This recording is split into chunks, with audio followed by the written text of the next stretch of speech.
Hi everyone, welcome back to another video, and in today's video I'm going to be doing something a little different. I'm not going to be doing my Road to 1000 series. I'm still doing that though, like I'm still playing every day, I'm still training. That'll be coming back soon. I've just been very busy with life lately, and yeah, that's it. I'm going to be doing a game analysis or a game review, whatever you want to call it, of the first round of the World Chess Championship. So, quick disclaimer: I'm 1000 elo, so my analysis probably isn't going to be the best. If you care like about you want a more in-depth analysis, I highly recommend watch the commentators or watch a GM's review. But hopefully, I learned something. Hopefully, you guys learned something. Let's get into the analysis, the review. Um, and quickly, I'm going to spoil the game, so if you care about that, click away now. Ding the Ren absolutely destroyed Gukesh with the black pieces in this game. And I just want to say, everyone was talking so much smack about Ding, saying his form was so bad, saying he was playing like a 2500, how it's so over for him. And yeah, he really just made a statement. And I just hope this championship's going to be a really good match, because everyone was predicting Gukesh was going to come in, take the championship like it was a piece of cake. But yeah, hopefully that's not the case, and we have a good back and forth, a fun match. Anyways, ran over. Gukesh plays e4. Ding plays e6, and now we're in the French defense. Now I don't really know anything about the French, so sorry I can't really, give my review of what's going on. But this looks all standard to me. And now, apparently after this move, this is the Staunton variation or something like that. And this isn't the main line anymore, but it's a very good move because it's got the idea of pushing the c-pawn. And yeah, so now we're on move. No, there we go. Now we finished development, and I quickly want to bring your attention to the clocks. Gukesh has spent less than a minute on these first 7 moves. Ding has spent very little time as well, and now Ding thinks for 27 minutes and pushes a4. I watched this game live, and everyone in the comments, I wasn't in the comments, but including me with the same thought, was thinking, what is going on? Why is Ding not playing? This is move 7. He's spending 27 minutes. Like, you can't be playing like this. But yeah, I guess he's just Ding chilling, as everyone's saying now. And obviously, the goal of a4 is to push a5, gain space, develop the queen. And that's exactly what he does. We get normal development moves. Sorry, just spoils a little bit. Normal development moves, and then Gukesh plays g4, which is, not a move I don't think anyone was expecting. He's been still blitzing out moves, by the way. He hasn't even spent 90 seconds in the game, and he's played 10 moves just like that. So, really good prep by him. Got to commend them for that. And the idea for that is push f5 or g5, which would blunt the bishop, making it very bad. And if you play g5 as well, this pawn break idea doesn't work with e6, because you just take, and yeah, black's king side is just completely in shambles. So we get the nice move, queen a5, just with the idea of taking the pawn, and this pawn is pinned. Gukesh develops the bishop. There's an idea now of castling if he wants to, or moving the knight. I don't know. I guess he's also got the idea of pushing more pawns. But yeah, just a developing move. Ding plays a3, putting the white's queenside pawn structure in shambles. And now he takes the pawn, and I've got to give Gukesh props. He finds a very nice move. Not the hardest move to find, but still a nice move. Pawn b4, forcing the queen back, and then taking the pawn. And he can't take with the knight because he just loses a pawn. And he can take with the bishop, Sorry, let me turn on eval. I didn't know that was off. The computer doesn't like it because, yeah, after that and that, white's position looks a bit off. The queen, in my opinion, looks like it doesn't belong here. You know, you'd much rather a knight on this square, maybe even a pawn. Well, obviously you can't have this pawn because it's pinned, but maybe in the future. So that's why Gukesh plays this line, and it's the best computer line. So yeah, props to him. He takes, and now we get some more developing moves, castles. Ding puts the knight on the outpost, you know, very normal move. Gukesh pushes the bishop back, more developing moves. And now we get Ding trades off the knights and puts his knight on b2. This is very unusual outpost for the knight, but it's got very good ideas because now this pawn is weak. Sorry, I can't draw an arrow to save my life. The knight is hitting these two very important squares. It's also hitting this square, so this pawn is just real stuck, real backwards. You know, if Gukesh protects the pawn, Ding can always just bring in another attacker, and that's exactly what happens. Yep, now Gukesh defends, but this is an inaccuracy because Ding finds this move, Queen c4, hitting this pawn, and essentially he's going to win something.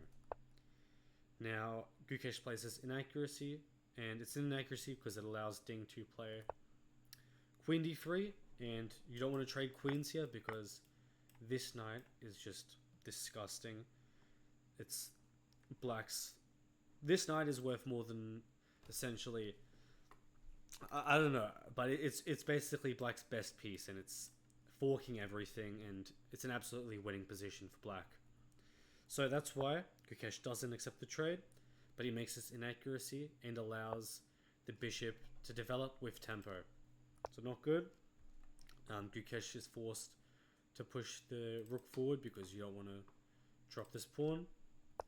And now Ding simply develops the rook. By the way, he's now just threatening to take the knight. Gukesh plays a4, pushing the bishop. Bishop comes forward, and Gukesh defends the rook, so now you can't take the knight. And Ding takes this free pawn. So, yep. Computer says is -2 already. I wouldn't say absolutely lost, but losing position at this level of the game. And now, Gukesh takes his pawn, and Ding makes his, I think it's his one and only mistake in this game. I think he played like 95% accuracy, 97, something absolutely ridiculous.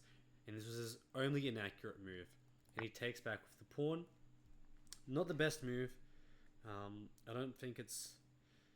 I guess it does matter a bit because the idea behind why this is a bad move is because in the future, let's say Gukesh moves the knight, which he will very shortly, and let's say this bishop is gone, because it will have to, obviously, the rook's attacking it.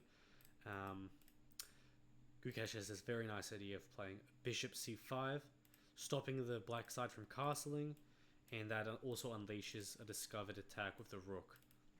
So you'll see in the future, this idea will come up, and Gukesh will unfortunately miss it. So now he puts his knight back, attacking the bishop. Ding takes another free pawn, trade. And now here is where the idea comes up. Now, this was a mistake, I think. This move is a mistake because, as you can see now, Gukesh has this bishop move stopping black from castling and unleashing a discovered attack. That is pretty brutal. That's not what happens though. Gukesh misses that and he plays this mistake, Queen c2. Now Ding simply offers a trade of queens. The reason why is because he's 2 pawns up. If you don't know anything about chess, you want to trade pieces when you're up in material. That way you have an easier endgame and you can win. And at this level of the game, being up 2 pawns in an endgame is just completely winning. Ding would win 100 out of 100 games. So Gukesh is forced to refuse the trade. And now Ding castles, bringing in his last bad piece. I know this bishop is kind of inactive, but his rook was really bad. But now he brings it in, defends the king. Yeah, pretty funny castling on move 31, but you know, once you're at a certain level of the game, you can break the rules. Now Gukesh develops the bishop, and Ding simply centralizes the knight.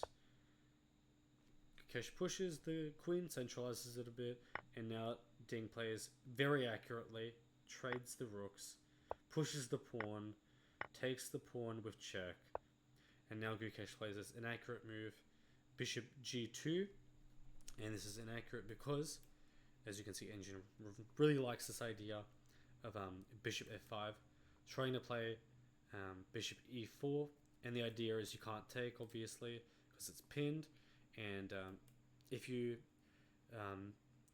played chess, you know this is a very very common checkmating pattern with the queen and bishop attacking the same square. So very bad.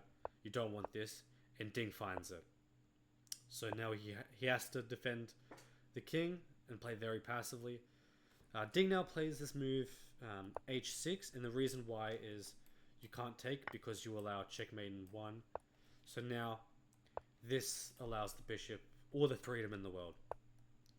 He plays now bishop h3, and I think this is just completely lost. And now watch as Ding just completely wins the game. Takes another pawn, and now Gukesh plays for one last trick, bishop e6, and the reason is because if Ding plays h7, he can actually sack the queen and win his queen. So yeah, pretty brutal, and now this is a drawn game. Although, I'm sure at this level it doesn't matter, a drawn game is a draw. I would much prefer to play with white, because 2 bishops against, you know, an extra bishop for 3 pawns, you know, I'd much rather that. And especially since these pawns are not very advanced. I mean, this pawn, you know, it's a bit advanced, but it's not super. Anyways, that was my little endgame rant. Ding doesn't play king h7 and blundering the game away. He plays king h8, you know, the very obvious, very classy move. And here, Gukesh resigns because it's just absolutely losing. There's no counterplay whatsoever. So yeah, Ding, you know, comes in swinging. He wins his first. He wins the first round of the World Chess Championship, and I'm very excited for today's game. He's now got the white pieces. You know, I really hope Gukesh can make a comeback. I really want, you know, a nice fighting, you know, match between the two. I honestly want Gukesh to win the World Chess Championship. I want him to be the world's youngest world champion. I think he deserves it. He's very humble, very talented young guy. But I also want Ding to defend it because, you know, he's also a very likable guy, very humble himself, you know, very quiet.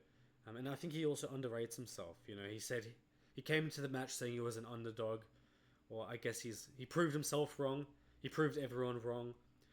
Hopefully Prime Ding is back. And yeah, hopefully this will be a very fun, a very interesting World Chess Champion. Now, feel free to leave any comments if you enjoyed the video. If I said something wrong, please let me know. I'm only 1000 elo, so hopefully I can learn.